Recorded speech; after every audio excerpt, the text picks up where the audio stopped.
Nongshim Red Force should be able to get that revive as well. GK, another player goes down. Ragnar, last one up. They spot the vehicle, so they do have a good idea where the last player could be. And 4 a.m., well, they're always going to clear out their flanks, clear out their sides. And the 4 people trained on that sight line, that is GK eliminated. 4 a.m. potential maybe for back-to-back chicken dinners as Geek Fam here. Now their time to strike, and oh man, they're just so good at fighting. They came in here as the third team to show up, weathering the defense of both. It was what? It was FaZe Rejects and Rejects. FaZe. Yeah. The Xavier even took a couple of pot shots at them as they made the rotation in. Everyone had an opportunity to take out the likes of Geek Fam, yet they're still in the conversation. Nongshim Red Force, just as we were talking about them as well, they find themselves on the wrong side of 4 angry men. Ooh, Chin Chen. That would have been huge for Nongshim Red Force if they managed to confirm that.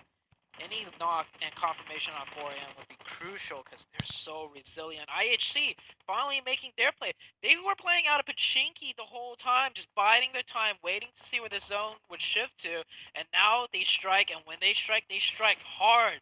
They strike hard onto the 2-2 split of D Xavier, and that's going to punish them. D Xavier, they're going to just give it up. They're not going to try and push right back off of the knocks that their teammates had, and they're going to allow for IHC to get a full reset.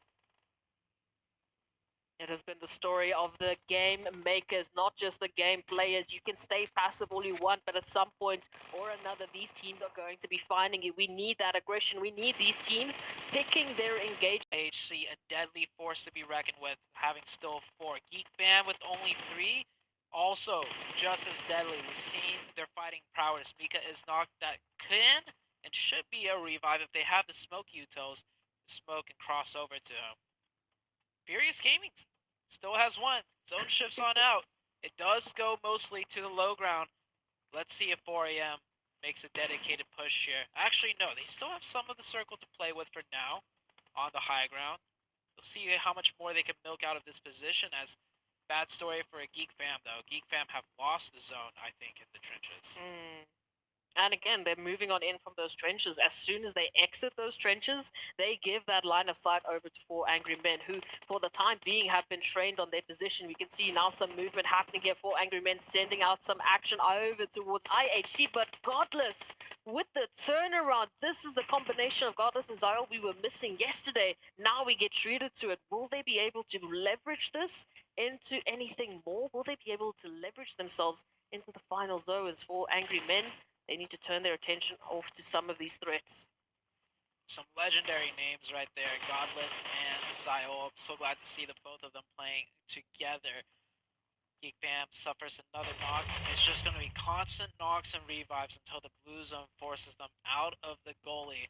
I don't know if the Geek Fam team has a working vehicle. I love to see them go for a crash. If they do have a working vehicle, that's probably their best option at this point, because smokes are only going to do so much. When everyone's spamming the smokes, you are bound to catch stray bullets.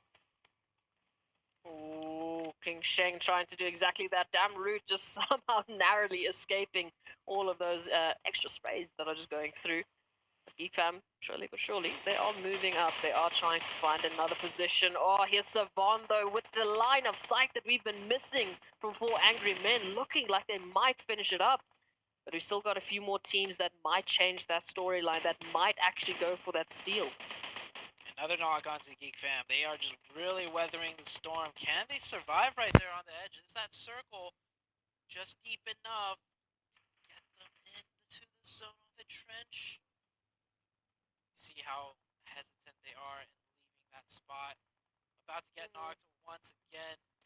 Just getting farm damage. New circle pops on out, so they will be safe for this one, but the next one they are surely done for, as the circle actually favors 4am. It keeps them on the high ground for another zone.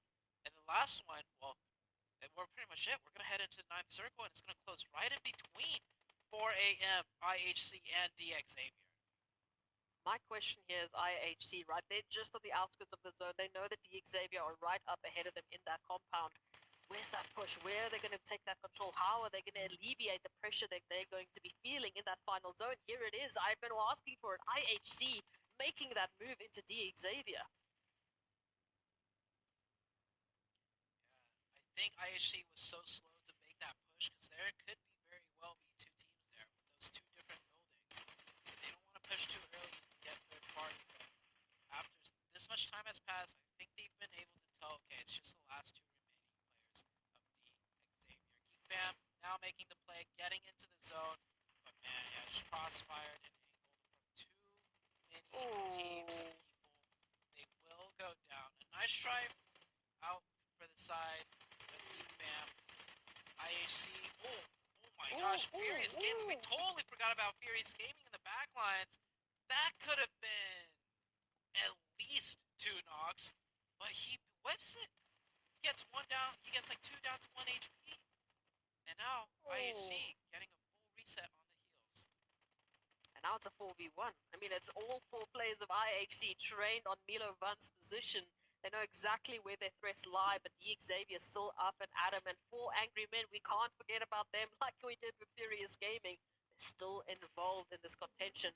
IHC will have their focus split just for this time being because they've got D Xavier right up ahead of them in this compound that they need for cover into this next phase. Good knock. Oh, an even better finish. That is a huge setback for the likes of 4 a.m. Because more than likely they were going to have to try and push and third party this fight. But 4 a.m., yeah, now down to 3. They're going to go down. They're going to leave one behind for the Overwatch fire. But, Furious Gaming looking to spoil 4 a.m. here. That name just not connect. And there's a chance. Okay, I was going to say there's a chance they don't know if Milovan is here, but now they definitely know with those DP shots right now. IHC taking the fight on the inside, gets the finish onto D Xavier. However, they do lose one player. No, do they lose more than one player?